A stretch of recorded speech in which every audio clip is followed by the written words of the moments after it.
এবার শেখো বাংলা ইউটিউব চ্যানেলের প্রত্যেককে স্বাগত জানাই।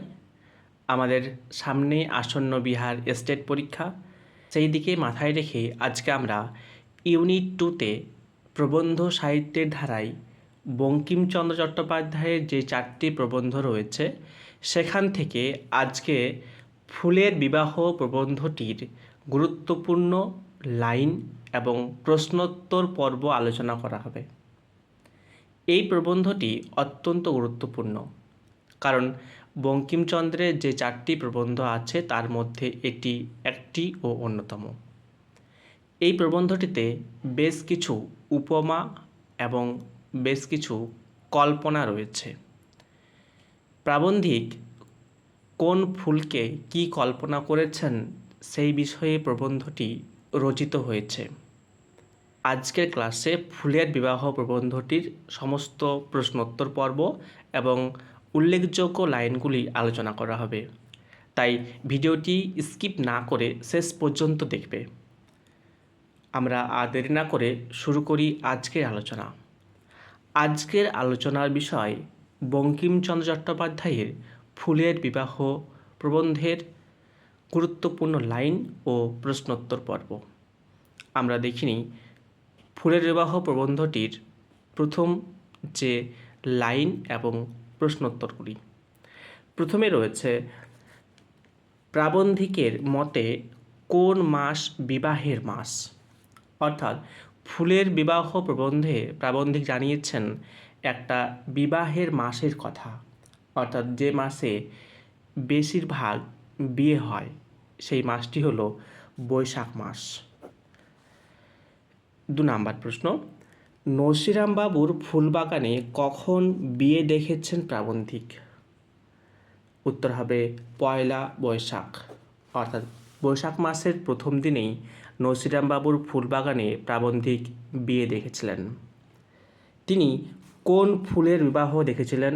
অ্যান্সার হবে মল্লিকা ফুল, অর্থাৎ ফুলের বিবাহ প্রবন্ধে মল্লিকা ফুলের বিয়ের কথা বলা হয়েছে।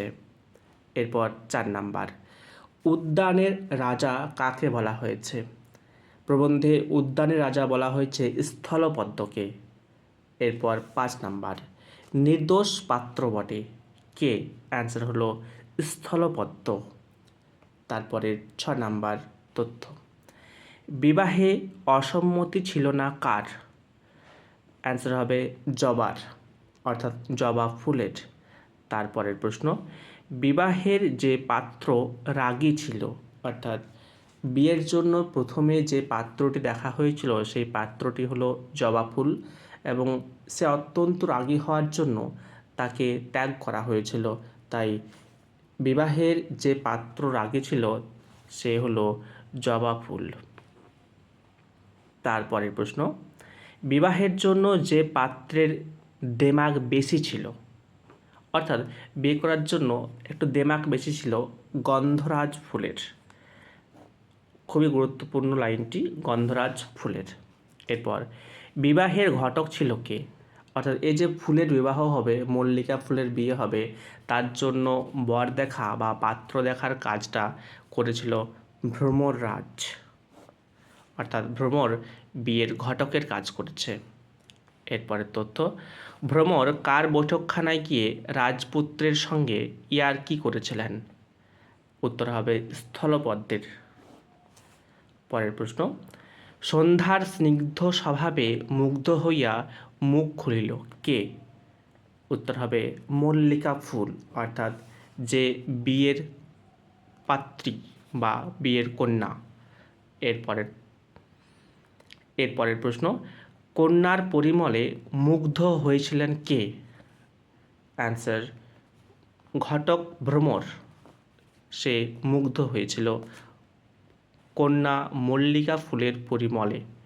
এরপর বর অতি সুপাত্র, এখানে বর কে?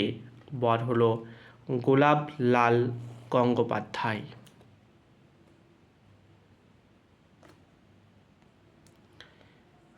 গোলাপলাল গঙ্গোপাধ্যায়।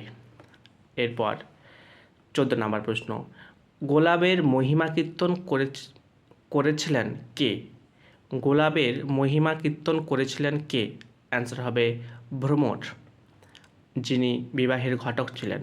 তারপরের প্রশ্ন, গোলাপের বংশ কী ছিল?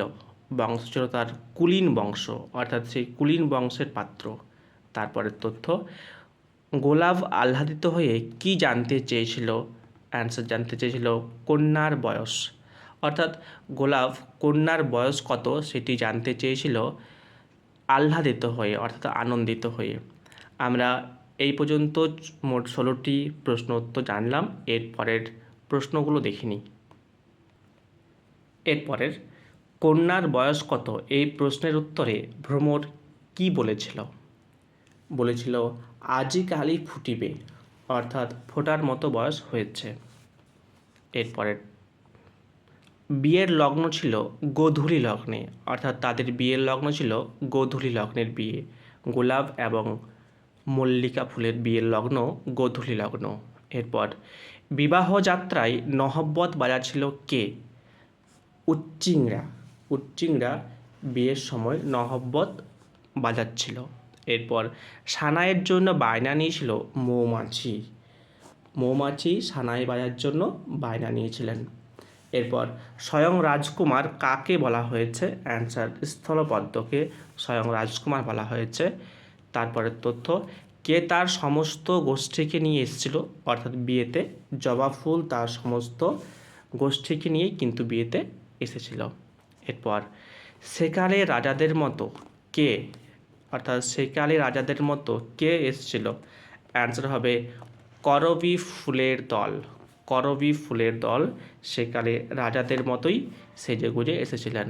এরপর বিয়েতে ব্রান্ডি টানিয়া এসেছিল কে? অ্যান্সার চাপা ফুল ব্রান্ডি নিয়ে এসেছিল, যার উৎকট একটা গন্ধ ছিল। এরপর নেশায় লাল হয়েছিল কে? অ্যান্সার হবে অশোক ফুল নেশায় লাল হয়ে উঠেছিল। এরপর মো সাহেব হিসেবে এসেছিল কে? অ্যান্সার একপাল পিঁপড়া। একপাল পিঁপড়া মো সাহেব হিসেবে এসেছিল। নেক্সট, বরযাত্রী এসেছিল কে কে? অ্যান্সার হবে কুরুবক ও কুটজ। কুরুবক ও কুটজ। এরপরের তথ্য, বড় বিপদ কার? অর্থাৎ প্রাবন্ধিক বলেছিলেন বড় বিপদ। কার বিপদ? উত্তর হলো বর পক্ষের বিপদ। তারপর বাহকের বায়না নিয়েছিল কে? অ্যান্সার বাতাস। বাতাস বাহকের বায়না নিয়েছিল, কিন্তু দুঃখের কথা সে আসতে পারেনি, তাই পাত্রপক্ষের বড় বিপদ হয়েছিল। তাই উত্তর হবে বাহক ছিলেন বাতাস। বিবাহে অনুপস্থিত ছিল কে? উত্তর হবে বাহক বাতাস। তারপরের তথ্য, বিবাহে অনুপস্থিত ছিল কে? বাহক বাতাস। এরপর বিবাহে বাধ্য হয়ে বাহকের কাজ করেছিলেন কে? অ্যান্সার প্রাবন্ধিক বঙ্কিমচন্দ্র চট্টোপাধ্যায় স্বয়ং বাহকের কাজটা করেছিলেন। এরপর স্ত্রী আচার করে বরকে বরণ করেছিল কে? অ্যান্সার হবে যুথি, মালতী, বকুল ও রজনীগন্ধা ফুল। এটা সবাই মিলে বরকে বরণ করেছিল স্ত্রী আচার করে। আমরা দেখিনি এর পরের তথ্য। এরপরে নসিবাবুর নবম বর্ষীয়া কন্যা কে? এটি কিন্তু অত্যন্ত গুরুত্বপূর্ণ প্রশ্ন। অ্যান্সার হবে কুসুমলতা। কুসুমলতা হলো নসিবাবুর নবম বর্ষীয়া কন্যা হলো কুসুমলতা। এরপর 34 নাম্বার প্রশ্ন, প্রাচীনা ঠাকুরানী দিদি কাকে বলা হয়েছে? অ্যান্সার হবে টগর ফুল ছিল প্রাচীনা ঠাকুরানী দিদি। এরপর কন্যার সই অর্থাৎ সখী ছিল কে? অ্যান্সার হবে জুঁই ফুল। তারপর বর কাকে তারকা রাক্ষসী বলে ব্যঙ্গ করেছিল? অ্যান্সার হবে রজনীগন্ধা ফুলকে বর তারকা রাক্ষসী বলেছিল। এরপর কমল কাকা ওঠো বাড়ি যাই, এখানে কমল কাকা কে? উত্তর হবে প্রাবন্ধিক কমলাকান্ত, অর্থাৎ স্বয়ং বঙ্কিমচন্দ্র চট্টোপাধ্যায়, এবং এই কথাটি বলেছে বক্তা কুসুমলতা অর্থাৎ নসিবাবুর কন্যা। এরপর আমি বিয়ে দিচ্ছিলাম কে? অ্যান্সার ফুলের বিয়ে দিচ্ছিলেন বঙ্কিমচন্দ্র চট্টোপাধ্যায় ওরফে কমলাকান্ত। এরপর মালা গাঁথছিল কে? অ্যান্সার কুসুমলতা। কুসুমলতা ফুলের মালা গেঁথেছিল। কোন কোন ফুলের?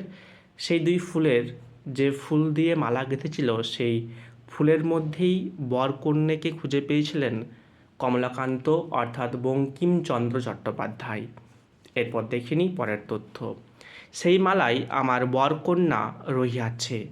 এখানে কোন মালার কথা বলা হয়েছে? যে মালাটি গেঁথেছিল কুসুমলতা এবং সেই মালাতে বরকন্যা হলো মল্লিকা ও গোলাপ। অর্থাৎ আমরা আজকের এই আলোচনাটিতে ফুলের বিবাহ প্রবন্ধটিতে যে লাইনগুলো রয়েছে সেখান থেকে প্রশ্নোত্তর তুলে ধরে আলোচনা করলাম। এর বাইরে কোনো প্রশ্ন আশা করি আসবে না, যা আসবে এখান থেকে আসবে।